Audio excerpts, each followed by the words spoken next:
Hello বন্ধুরা, তোমরা সবাই কেমন আছো? আশা করছি তোমরা সবাই ভালো আছো। তো আমি বর আর আমার মেয়ে মিলে একটু মেলায় চলে এসেছিলাম, আর গোপালের জন্য একটা মালা। আর দেখতে পাচ্ছ আমি হাতে যেটা ধরেছি সেটা নিয়ে নিয়েছিলাম, মানে এটাতে নুন হলুদ বা মশলা যাই কিছু রাখা যেতে পারে, তো আমি এটা নিয়েছিলাম। তারপরে মেলায় এসে মেয়ে কিছু কিনবে না সেটা তো হতে পারে না, খেলনা তো অনেক দিন ধরে দূরবীনের, ও খুব অনেক দিন ধরে বলছিল দূরবীন নেবে, তো মেলায় দেখতে পেয়ে ও দূরবীনটা কিনলো। তো যাই হোক, এবার দুঃখের বিষয় হচ্ছে দূরবীনটা আমাদের হাতে দিচ্ছিল না, কিন্তু নিয়ে মেলায় যে কোথায় ফেলেছে, মানে বাড়িতে এসে দেখছি দূরবীনটা নেই, হারিয়ে ফেলেছে। যাই হোক, এই দূরবীনটা নিয়েছিলাম, তো ওর পাপা ওর সাথে একটু মজা করছিল যে আমি দেখবো আমি দেখবো, তারপর যাই হোক ও বায়না করে ও নিয়ে নিল। এত সুন্দর ভালো লাগছিল দূরবীনটা, যে কোথায় যে ফেললো মানে বুঝতে পারছিলাম না। তো যাই হোক, তারপরে এটা দেখলো যে কি বাচ্চাদের জন্য খুব ভালো, মানে লিখে আবার মুছে যেতে পারে, খুব ভালো। তারপরে একটুখানি এগিয়ে এসে ও কোনো মানে আমার মেলায় গেলেই কাপ প্লেটের দিকে নজর পড়ে, জানো তো। তো আমার এই কাপ প্লেটটা এত ভালো লেগেছে, তো আমার হাজব্যান্ড বললো আমার দিকে একটু ধরো দেখি, দেখো চা মানে এই কাপে চা খেলে কেমন লাগছে। তো বলছে বাহ ভালোই লাগছে, এই কাপে চা খাওয়া যাবে। তারপরে যাই হোক ওটা নিয়ে নিলাম, এই কাপ প্লেটটা নিয়ে। তারপরে মেয়ে আবার মেলায় যাবে, রাইড চড়বে না সেটা তো হতে পারে না। তারপরে একটু এগিয়ে ও রাইডে উঠলো। আর হচ্ছে ও প্রতিটা মেলায় প্রত্যেকটা রাইডও চলে, বাট এখানে দেখলাম যে ও বেশি মানে চড়তে চায়নি। তো এটা চড়ার পর মিকি মাউস যদিও বলেছিল, কিন্তু আমরাই উঠতে দিইনি, কারণ ও ভয় পায়।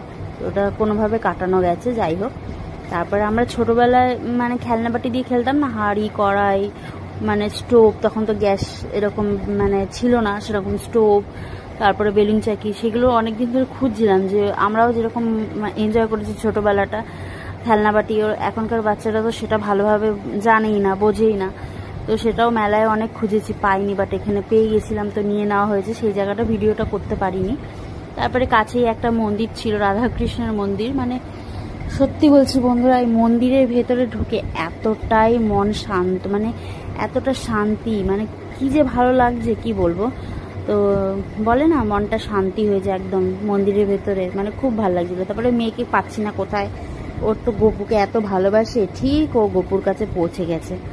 গিয়ে কানে কানে যে কি বলছিল গপুর কানে কানে, ও কিন্তু গপুকে খুব ভালোবাসে, জানো তো। মানে কোনো গান যদি গোপালের চলে, বলে মামা আমি এই গানটা শুনবো। মানে ও গোপালকে ছোট থেকেই দেখি, একদম আরো যখন ছোট ছিল গোপালের প্রতি ওর খুব টান। তারপরে তিলক পরা, মানে খুব ভালোবাসে। তো যাই হোক, ও তিলকও পড়েছে সেখানে, খুব এনজয়ও করেছে। তারপর খুব বৃষ্টি হচ্ছিল, জানো তো, বাড়ি চলে আসতে হয়েছে। আর মেলায় যাব, ঘুগনি খাবো না জিলেপি খাবো না সেটা তো হয় না। যাই হোক, ঘুগনি খেয়ে জিলাপি টিলাপি নিয়ে আমরা বাড়ি চলে এসেছি, কারণ ভীষণ জোরে বৃষ্টি নেমেছিল। তারপরে যে খেলনাগুলো কেনা হয়েছিল, মেয়ে বাড়িতে এসে সাথে সাথে প্লাস্টিক থেকে বের করে খেলা শুরু করে দিয়েছে, মানে ড্রেস ট্রেস কিছু চেঞ্জ না করে। ও এতটা এনজয় করছে, কারণ আমরা এইগুলো ছোটোবেলাতে খেলেছি প্রচুর, কিন্তু ওরা তো এখন সেভাবে পায় না, সেরকমভাবে খেলার সময়টাও নেই বাচ্চাদের। যতটা পারে সবাই, বেশিরভাগ বাচ্চাই মোবাইল টিভি নিয়ে থাকে, কিন্তু এই সমস্ত খেলনা আমরা যেটা এনজয় করেছি ওরা এখন তো সেরকমভাবে পাই না বলতে গেলে। তোমাদের তো দেখাইনি কি কি কিনেছি মেলা থেকে। শেষে এই পাঁপড়গুলো কিনেছি, এত ভিড় ছিল যে কি কিনেছি আর না কিনেছি দেখাতে পারিনি, আর ভিডিও করতে পারছিলাম না। তারপরে হচ্ছে জিলাপি কিনেছিলাম, মেলাতে যাব গরম গরম জিলাপি কিনবো না আর ঘুগনি খাবো না সেটা তো হতে পারে না, সেগুলো কিনেছি। আর হচ্ছে মেয়ের জন্য, যেমন আমাদের ছোটবেলায় সেই শখ খেলনাবাটি, তো ওইগুলো খুঁজে পাওয়া যাচ্ছিল না, প্রচুর খুঁজেছি মেয়ের জন্য, যে আমরা যেটা উপভোগ করেছি ছোটবেলায় মেয়েকেও যদি আমি উপভোগ করাতে পারি খুব ভালো লাগতো। তো প্রচুর খুঁজেছি, পাইনি। তারপরে আজকে হঠাৎ মেলাতে দেখলাম, তারপরে মেয়ের জন্য কিনেছি। ও এত আনন্দ, মানে আমরা ছোটবেলায় যেরকম শৈশবকালে যেগুলো পেয়েছি এখনকার বাচ্চারা সেগুলো আর কোথায় পাবে। আর হচ্ছে ও আনন্দ করছে দেখো। আর একটা এরকম কিনেছি, যেটা দেখাচ্ছিলাম ওখান থেকে, তো সেটা দেখানো হয়নি। আর গোপালের জন্য একটা মালা কিনেছিলাম। তো যাই হোক, এই কিনেছি আর কাপ প্লেট কিনে লাস্টে আমরা একটা আইসক্রিম খেয়ে আর ঘুগনি খেয়ে বাড়িতে চলে আসলাম। তো আমার ব্লগটা কেমন লাগলো সেটা তোমরা সবাই কমেন্ট করে জানাবে।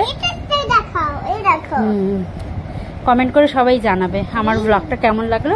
ভালো লাগলে লাইক কমেন্ট আর শেয়ার করে দেবে, আর আমাকে স্টার গিফট করবেন।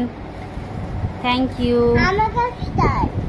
ভালো লাগলে লাইক করে দাও আর সাবস্ক্রাইব। Thank you.